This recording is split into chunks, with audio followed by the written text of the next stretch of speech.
It's December and we've made it through another year of the Cookbook Club. And this month, December, the 12th month of this year, the 12th cookbook that I've selected, really made me kind of do some reflecting and thinking about the place the cookbooks have in our home, in our lives. And it might even be somewhat based on a conversation that I had with my daughter the other day.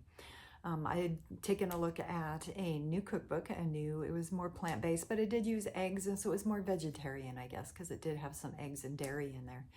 And I looked through it, and great recipes and everything, but the more I paged through it, the more I said, it looks like a great book, and there's a couple recipes I'd love to try, but it's not really one that I want on my shelf, one that I'm going to pull from, throughout the year, one that I want to use consistently, and that I think that I would bring into my kitchen and use on a consistent basis. It just didn't have that feel, that flavor, that flow that I always look for when I purchase cookbooks and put them on my shelf. And I mentioned it to my daughter because she was kind of paging through the book too. And one of the things that she said is, yeah, I can see that about you, that you wouldn't care for this cookbook. And she goes, but the one that you have in the kitchen right now that you've been spending a lot of time with, she goes, when I look through that one, she goes, I just am not inspired. Nothing just really appeals to me that I want to bring into my own kitchen and make on a regular basis. And that got me to thinking about just how personal that cookbooks really are, that you have to develop a flavor for them, that they have to make sense to you, that you have to really feel them, you have to get them, in your heart and soul.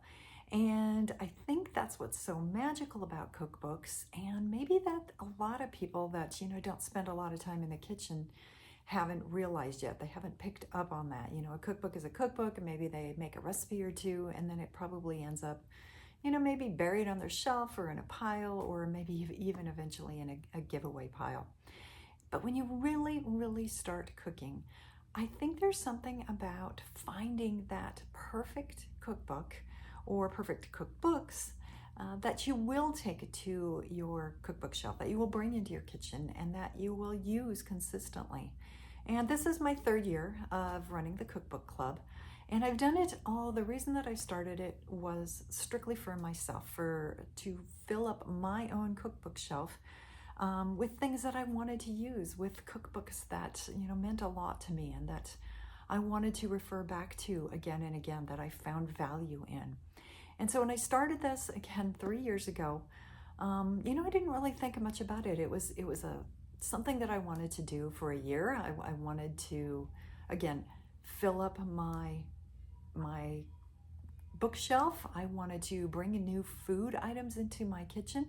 I wanted to have fun in the kitchen. I wanted to bring some joy in there, and I thought cookbooks would be the way to do it. After that first year, again, I fell in love with the philosophy, with the process, and I had some great cookbooks on the shelf. So I went on and did year number two, and now number three, finishing up year number three. What a wild ride. I can't believe that it's been 3 years since I started this task, and with no end in sight. There's new cookbooks being developed all the time. Have fallen in love with so many of them. And it's funny, sometimes things will sit there for months, and I'll pick them back up, and I'll use some of my favorites and try a few new things.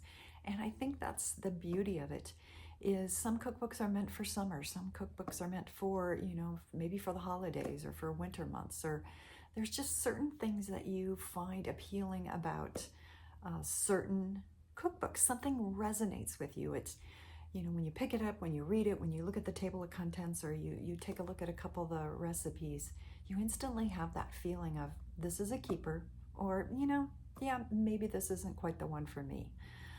So what I've done here, if you go back and you look at all 3 years that I have, the thing that I have done with my cookbooks that I have chosen, again, is I like to share them with you so that you can maybe flip through them. Go to your local library. That's one of my hints that I always give people. Hopefully you have a library system that has a wide array of cookbooks that you can pull these from. Mine does. Mine has an incredible selection of cookbooks. So that's usually one of the first places I start. I get them from the library. I take a look at them. I see if I like them. I bake a recipe or two. If there's something I fall in love with, I go ahead and invest in them. I buy them and I bring them and I put them on my cookbook shelf. So with that, again, it's December, and I want to share a cookbook that's new to the world, just been published recently. And one of the reasons that I was attracted to this book in the first place is because it is written by a mother and daughter. That is what started me out on this journey, was my daughter. When she declared herself a vegetarian at the age of 3, I already had a lot of ideas on how food mattered, thanks to my father passing away a few years earlier at 54. So I understood, because of the research I had done into heart disease and what that all meant, why a young man at the age of 54 would die of a heart attack. I was starting to learn that it was all based on food. When my daughter declared herself a vegetarian a few years later, again, that just kind of continued me on my journey of putting together all the pieces of why food is so important, why it is essential to your health. I couldn't have been on this journey. I wouldn't have been on this journey without my daughters. So when I saw this book come through, produced by mother and daughter, again, it was like a no-brainer. I had to pick it up and see what it was all about. So this is what I am cooking from in the month of December, and I guarantee you this is one that I am going to be using a lot. In fact, I cooked one of the recipes last night and it was so good. My husband just kind of looked at it and went, okay, it's pretty. And then he dove in and it was like, oh my God, this is incredible. You have to make this again. So that to me is a sign of a great recipe. This beautiful book, The Artful Way to Plant-Based Cooking. Again, I like the title right from the beginning, right? The Artful Way, because there is so much art involved in just in the process of cooking, of getting into the kitchen, of just bringing food into your life. So one of the sections that they had, again, I always like to peek through and read and see if I resonate with it. Beautiful photography. One of the daughter is actually a photographer. She does a lot of photography work, and love the photography in there, how they do their recipes, and of course their words. So let me read to you just one quick paragraph that really resonated with me. So what does it mean to romanticize your life? For us, it is living close to our true selves. It's the quest to find the transformative moments that give us a flutter of excitement, whether through crafting a beautiful ceramic dish from discarded clay or finding the perfect fallen branch to adorn a vase. For Chloe, it's through capturing the play of sunlight streaming into a dimly lit room or hosting an intimate gathering of her friends in her home. Sometimes it's as simple as wearing a beautiful dress to uplift your spirits. These are the moments that touch our hearts. Aren't those great words? Again, cookbooks to me are all about lifestyle. It's about how you incorporate joy in your kitchen, joy in your food, and find a way to, just bring that love and that excitement into your kitchen.